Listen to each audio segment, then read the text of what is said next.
Hello Mark, my name is Vivian, and I'm number 24. I'm a sophomore. This is a speech from Sherry Turkle, connected but alone. Just a moment ago, my daughter Rebecca texted me for good luck. Her text said, "Mom, you will rock." I love this. Getting that text was like getting a hug. And so there you have it. I embody the central paradox. I'm a woman who loves getting texts who's going to tell you that too many of them can be a problem. Actually, that reminder of my daughter brings me to the beginning of my story. 1996, when I gave my first TED Talk, Rebecca was 5 years old, and she was sitting right there in the front row. I had just written a book that celebrated our life on the internet, and I was about to be on the cover of Wired magazine. In those heady days, we were experimenting with chat rooms and online virtual communities. We were exploring different aspects of ourselves, and then we unplugged. I was excited, and as a psychologist, what excited me most was the idea that we would use what we learned in the virtual world about ourselves, about our identity to live better lives in the real world. Now, fast forward to 2012. I'm back here on the TED stage again. My daughter's 20. She's a college student. She sleeps with her cell phone, so do I. And I've just written a new book, but this time it's not one that will get me on the cover of Wired magazine. So what happened? I'm still excited by technology, but I believe, and I'm here to make the case, but we are letting it take us places that we don't want to go. Over the past 15 years, I've studied technologies of mobile communication, and I've interviewed hundreds and hundreds of people, young and old, about their plugged-in lives.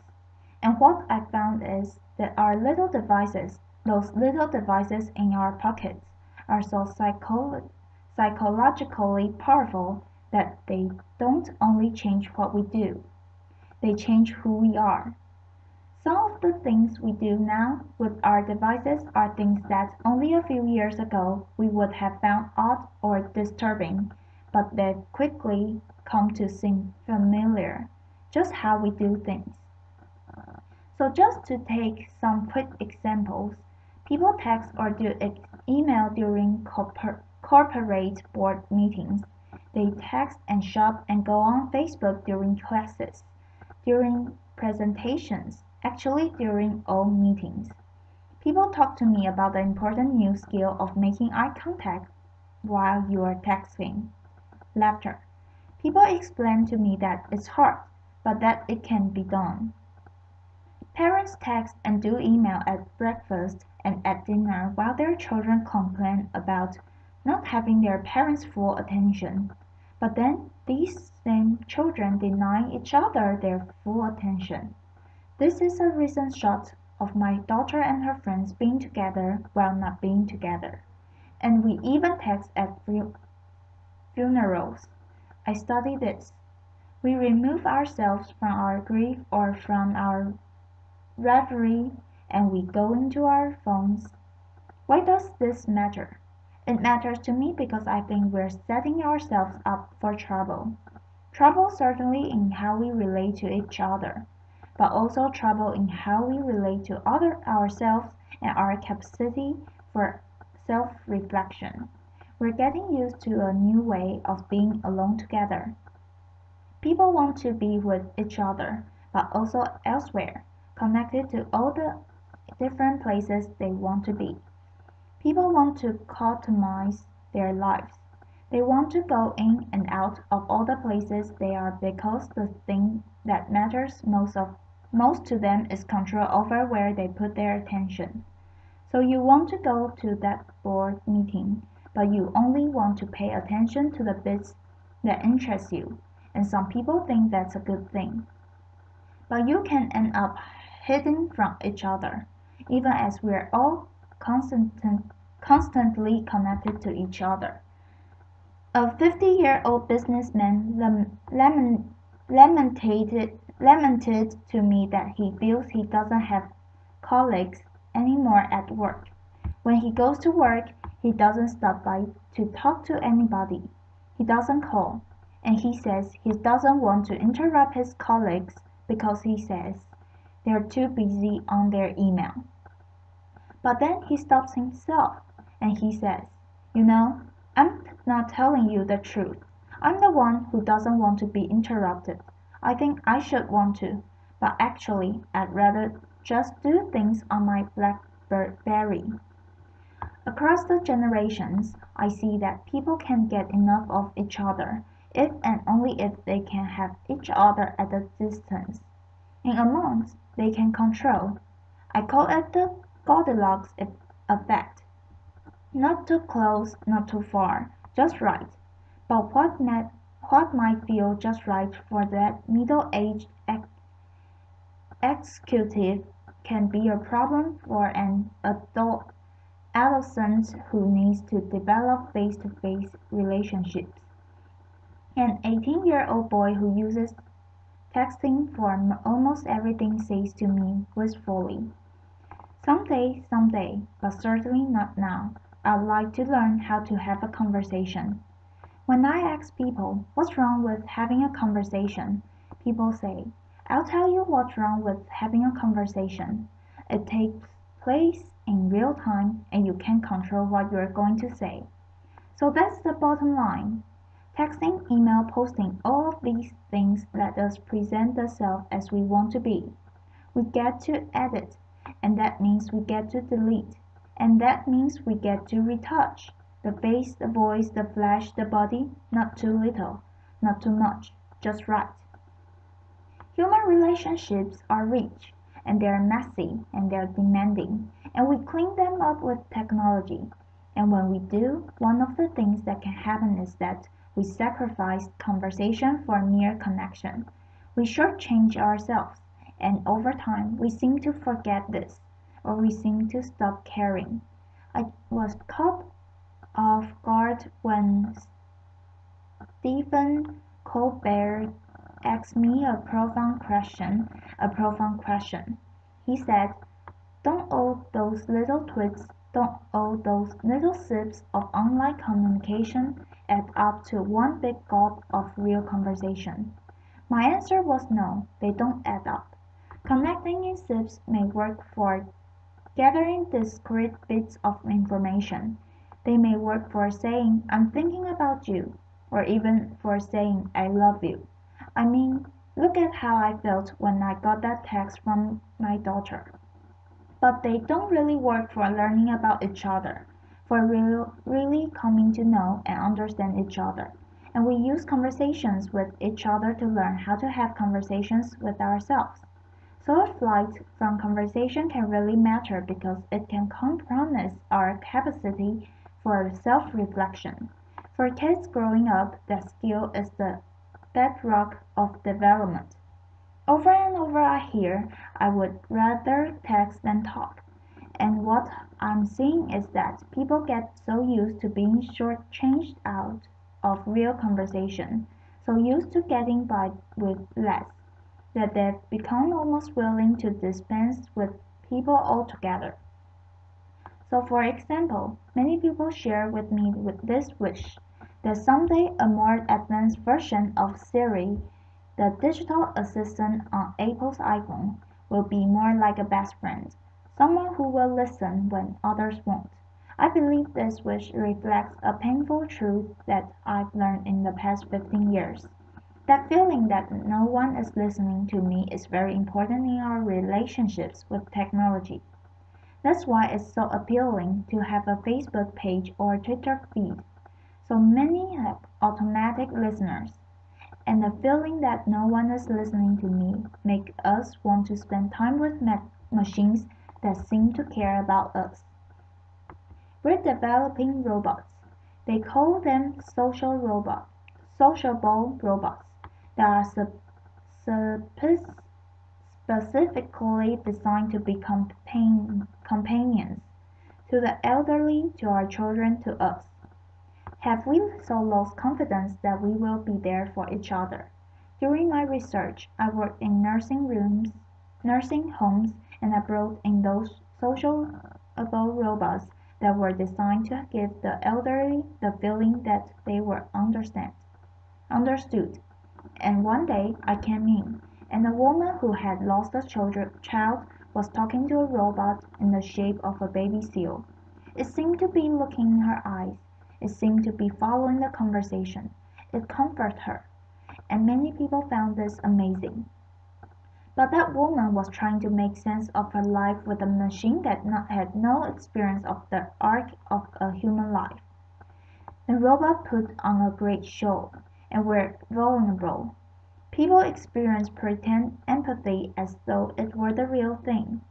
So during the moment when that woman was experiencing that pretend empathy, I was thinking, that robot can't empathize. It doesn't face death. It doesn't know life. And as that woman took comfort in her robot companion, I didn't find it amazing. I found it one of the most wrenching, complicated moments in my 15 years of work. But when I stepped back, I felt myself at the cold, hard center of a perfect storm. We expect more from technology and less from each other. And I asked myself, why have things come to this? And I believe it's because technology appeals to us most where we are most vulnerable. And we are vulnerable. We're lonely, but we're afraid of intimacy. And so from social networks to social robots, we're designing technologies that will give us the illusion of companionship without the demands of friendship. We turn to technology to help us feel connected in ways we can comfortably control. But we're not so comfortable. We are not so much in control.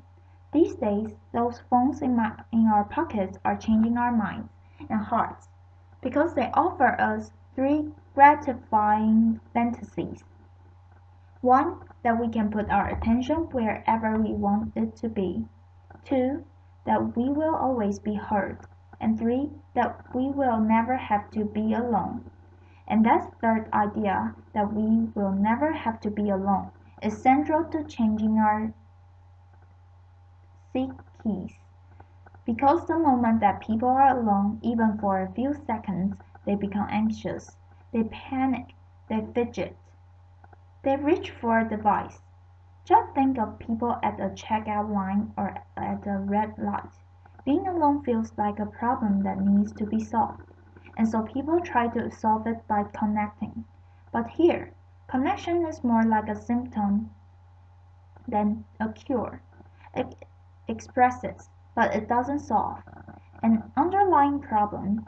But more than a symptom, constant connection is changing the way people think of themselves.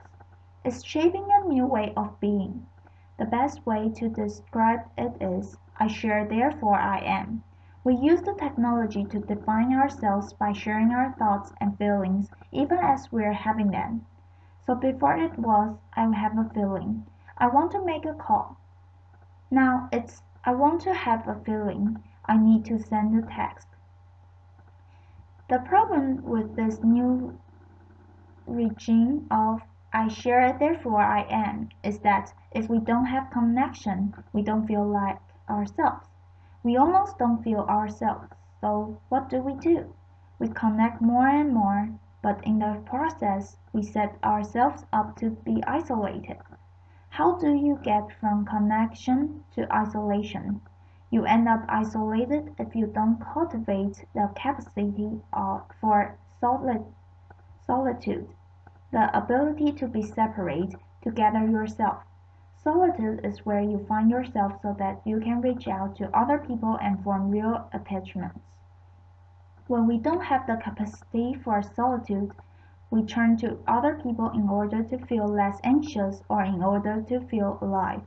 When this happens, we're not able to appreciate who they are. It's as though we're using them as spare parts to support our fragile sense of self. We slip into thinking that always being connected is going to make us feel less alone. But we're at risk, because actually it's the opposite that's true. If we're not able to be alone, we're going to be more lonely, And if we don't teach our children to be alone, they are only going to know how to be lonely. When I spoke at TED in 1996, reporting on my studies of the early virtual communities, I said, those who make the most of their lives on the screen come to it in a spirit of self-reflection. And that's what I'm calling for here. Now, reflection and more than that. A conversation about where our current use of technology may be taking us, what it might be costing us. We're smitten with technology, and we're afraid like young lovers that too much talking might spoil the romance. But it's time to talk. We grew up with digital technology and so we see it as all grown up. But it's not. It's early days. There's plenty of time for us to reconsider how we use it, how we build it.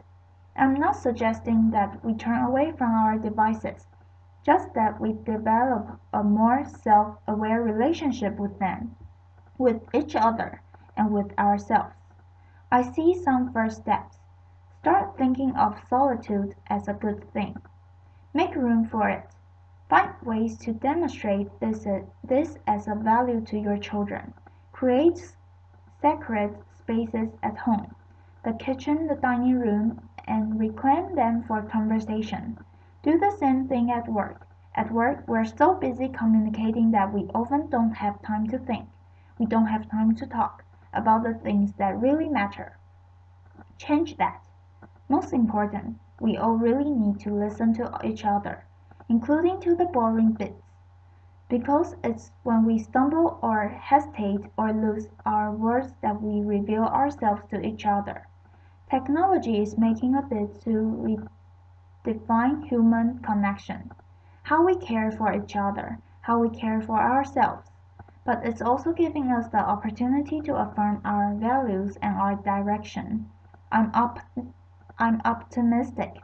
We have everything we need to start. We have each other, and we have the greatest chance of success if we recognize our vulnerability, that we listen, that when technology says it will take something complicated and promises something simpler. So in my work, I hear that life is hard, are filled with risk.